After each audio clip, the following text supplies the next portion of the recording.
Previously on Horrible Summary, Yu Yu Hakusho. Yusuke Urameshi died for a few days and came back. Now he can shoot a laser beam out of his finger once a day, and also he has to fight evil demons from another dimension. Welcome back to Horrible Summary, Yu Yu Hakusho. Today we're going to look back on the arc that gave me the idea to do this series. It is no other than the Genkai tournament arc. Basically, I was sick one day and watched Yu Yu Hakusho while I couldn't really do anything. And then the idea just kind of popped in my head to make this series. This is a very short arc, but it is a little bit longer than the Artifacts of Darkness. I would have lumped this saga in with like just some other saga, but the next one is honestly kind of long, so I want to talk about that one on its own. And then funnily enough, the one after that is pretty short too, so I'm going to have to make another short one later on. But let's get to this one first. Warning, this video will contain a lot of spoilers. Also, if you hadn't watched the series, I highly recommend you watch it. This arc starts off with Botan giving Yusuke a mission to fight an evil demon named Rando, who is entering a psychic martial arts tournament. The winner in said tournament is given extra power from Genkai. Genkai is a really powerful psychic. I don't know why I didn't write that in the notes. So this arc basically serves the purpose of both making Yusuke more powerful, but also just giving another bad guy to fight. Also, wow, Rando is quite a creative name. Basically, Rando kills psychics and then mimics their powers. So far, he's at 99. There's a crap ton of people here, and holy crap, is that Ryu from Street Fighter 2? Also, Kuwabara's there because he can see dead people or something. This was brought up in the first story arc, but I kind of glossed over it. This has to be one of the funniest Easter egg hunts in the whole show. We already saw Ryu earlier, but there's also Zangief, Dalzim, my personal favorite E Honda, Guile, and Chun-Li. Back to the main plot. Kuwabara came to this temple because he wants Genkai to make him stop seeing ghosts. Genkai reveals herself. She appears to be an old woman that is... One sec, gotta look this up. 3'10"? And I thought I was short. She's even shorter than Hiei is. Her little gathering starts with pulling lots. The twist is that all the cards are the same, but they change color if you have enough metachlorians or whatever. Yusuke and Kuwabara pass the test. Then these two brutes with low special attack and special defense stats try to attack Genkai, but she retaliates with...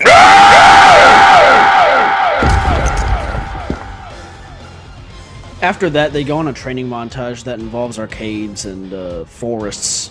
Also Man-Bat from Batman the Animated Series. I hope that arcade has Soul Calibur 3. Now for the part we've all been waiting for. The tournament itself. And here's the roster for the tournament. First we have Kazemaru, the ninja whose forehead has been censored for obvious reasons. Unless if you have Blu-ray like I do. Kuroda, some assassin or something. Shorin, he might be Rando. Shinpo, he has literally nothing said about him. He might be Rando. Kuwabara, you know him. Urameshi! Musashi, a guy who has an eye patch and a wooden sword. Yusuke, you know him. He's the main character of the show. And Kibano, some green-haired karate guy. The first round of this tournament takes place in this really dark room where you can't see anything. Only Kuwabara is able to see through it because of his ESP. Before the first fight, Genkai says that you're allowed to kill the opponent. I have no idea how she's not arrested for doing stuff like this. Oh, also weapons are allowed. Why didn't these guys just bring guns? The first fight is Kazemaru versus Kuroda. You don't really see most of it, but it ends off with Kazemaru doing a one-handed Kamehameha, which probably obliterated Kuroda. Before fight 2, Yusuke has to explain to Kuwabara what is going on, mostly with the stuff about Rando and spirit detective stuff. Also, Kuwabara makes this horrifying face to Botan.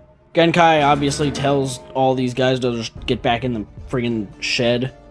Also, Genkai knows who Koenma is, apparently. Second fight is Shorin versus Shinpo. This is the most epic fight ever. None of it's on screen. So here's my depiction in Soul Calibur 6. Battle 2. Fight! Is that all? Take this! Sorry!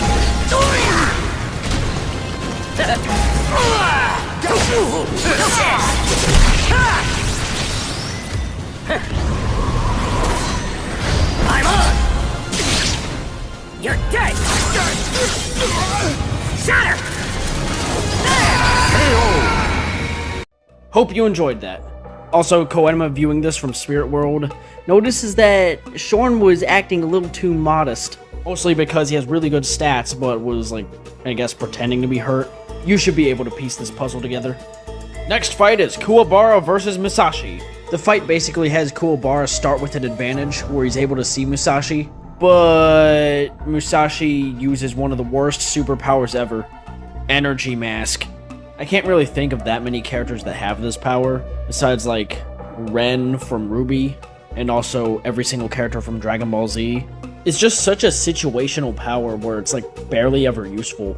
It's only good if you're, like, fighting in the dark, or fighting someone who doesn't use conventional sight, like the Grimm from Ruby. Although, this is a situation where that power is useful, so he starts kicking Kuwabara's ass with a wooden sword. After the grown man beats the crap out of the teenager, his sword breaks. Then Kuwabara picks up a stick and somehow turns it into a lightsaber. It even has the same sound effect. Also, this is called the Spirit Sword. Unlike Vegito's Spirit Sword from Dragon Ball Z, this one actually translates to Spirit Sword in Japanese. So, Reiken. Now for the final match of round 1, it's Yusuke versus RoboCop. In all seriousness, this is some weird device that Kibano has that he just put on his head. It makes him lose most of his senses, but makes him, like, more spiritually aware, so he can, like, see in the dark better. I also have several questions. First of all, how'd he bring that here? That thing's like a whole helmet. It's too big for him to just carry around without anyone seeing it. Second off, this is a very specific situation for him to use this stupid helmet. Third off, that thing's covering his nose, so he would have to breathe through his mouth. It would be really counterintuitive because Yusuke would be able to hear him breathing. So yeah, this device would suck in real life. Back to the fight. Kibano uses his signature move, Big Arm Bomber. He uses spirit energy to make his arm bigger. Yeah, just one arm. And then he hits Yusuke with Incineroar Side B. The karate guy in the Reaniman cosplay throws Yusuke like how Mario threw Bowser in Mario 64. Now before Monsoon from Metal Gear Rising could finish off Yusuke, he fires a spirit gun blast into his stupid RoboCop helmet. Yusuke found Kibano because there's a lit cigarette on the ground. Weird fact, the cigarette in the manga was actually Yusuke's cigarette. It was censored in the anime because they didn't want to promote smoking to teenagers. So before the semifinals, they go outside to a swamp where spirit energy is somehow stronger. So the first fight is Yusuke versus Kazemaru. By all logic, it would make way more sense if it was Kazemaru versus Shorin, and then Kuwabara versus Yusuke. Just so they can, like, rest a little bit since they were on the latter half of round 1. Yusuke versus Kazemaru was a pretty entertaining fight. Kazemaru even brings out some shurikens. Somehow the shurikens are also able to track Yusuke and also explode when they hit anything. Yusuke wins by falling through the ground, which causes the homing shurikens to fly back at Kazemaru and blow up in his face. Somehow he's not dead. So now Kuwabara has to fight Shorin, who is Rando. Somehow Kuwabara beats this guy up pretty well. Then Shorin uses some red Hadoken balls and starts throwing them at Kuwabara. Kuwabara luckily fights back, but Shorin has another trick where he uses some kind of incantation, and it causes Kuwabara to shrink. Then the demon in human flesh tries to, like, I guess, like, break all of Kuwabara's bones.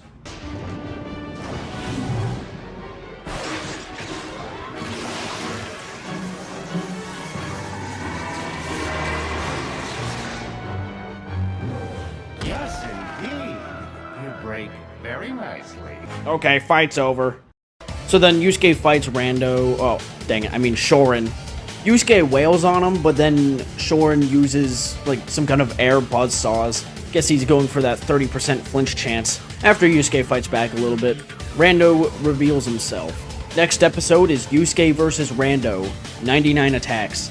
Spoiler alert, but, Rando uses, like, 10 abilities at most. Alright, now we see Rando for the first time, and he looks kinda cool. It's not like the best Yu Yu Hakusho design, but he looks kinda cool. Like, mostly the scar. Also face paint. Rando uses one of his abilities, which is like Tether Tua or something. After he does the Mario 64 throw thing again, he ties Yusuke up to a tree. Rando does another chant where he summons demon fish into the swamp. Okay, this might be even worse than Musashi's ability.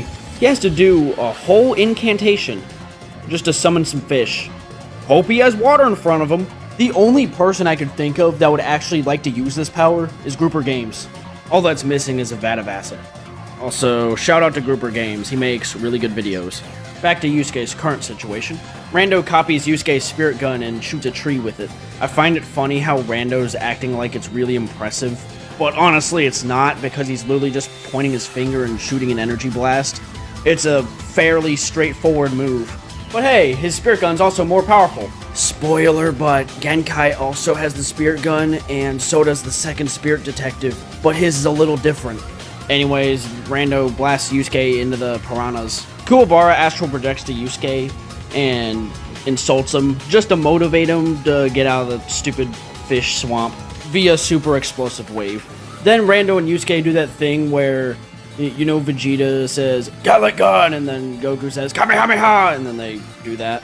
Yusuke gets exhausted by this, but Rando's still conscious. Rando tries to finish off Yusuke by shrinking him, but somehow the incantation backfires on him.